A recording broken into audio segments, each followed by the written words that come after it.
Pablo Emilio Escobar Gaviria was born on December 1, 1949, in Rio Negro, Colombia, and raised in a nearby town called Envigado. His father was a poor farmer, and his mother a schoolteacher.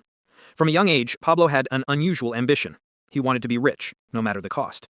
By his teenage years, he was already involved in petty crimes, selling fake diplomas, stealing tombstones, and smuggling cigarettes. But it was in the 1970s that he found the path that would make him both a billionaire and the world's most wanted man: cocaine. The birth of the Medellin cartel. In the mid-1970s, Escobar joined forces with other smugglers to form the Medellin cartel. This organization would go on to dominate the global cocaine trade. Escobar had the vision, ruthlessness, and logistics to move tons of cocaine from Colombia into the United States, using secret airstrips, submarines, and even hidden compartments in commercial planes. By the early 1980s, he controlled about 80% of the world's cocaine supply.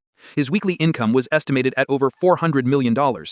He became so rich that he reportedly spent $2,500 every month on rubber bands, just to bundle his cash.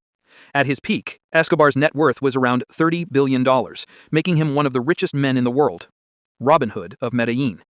Despite his bloody business, Escobar was loved by many poor Colombians. He used his fortune to build schools, hospitals, housing, and soccer fields for the people in Medellin's slums. Locals called him El Patron, or the boss, and even saw him as a Robin Hood figure, stealing from the rich to give to the poor. But his kindness came with a price: silence and loyalty. Anyone who opposed him, betrayed him, or stood in his way met a brutal end. Plata o plomo, silver or lead. Escobar ruled with the philosophy plata o plomo, which means silver or lead. In simple terms, take my bribe or take my bullet. He bribed politicians, police officers, judges, and anyone who could help his empire. Those who refused were assassinated, often in public, to send a message.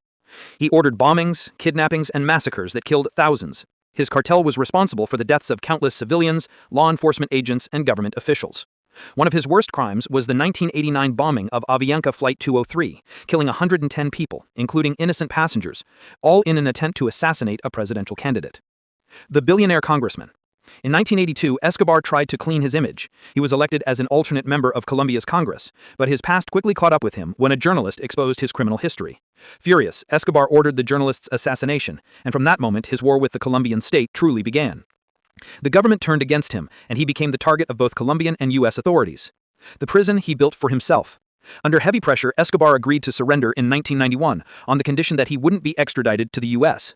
The government agreed, and Escobar was imprisoned in a luxury facility he built himself, La Catedral. But this was no ordinary prison. It had a soccer field, a bar, a jacuzzi, and a waterfall. Escobar continued running his drug empire from inside, throwing parties and living like a king. When the government realized what was happening and tried to move him to a real prison, Escobar escaped, disappearing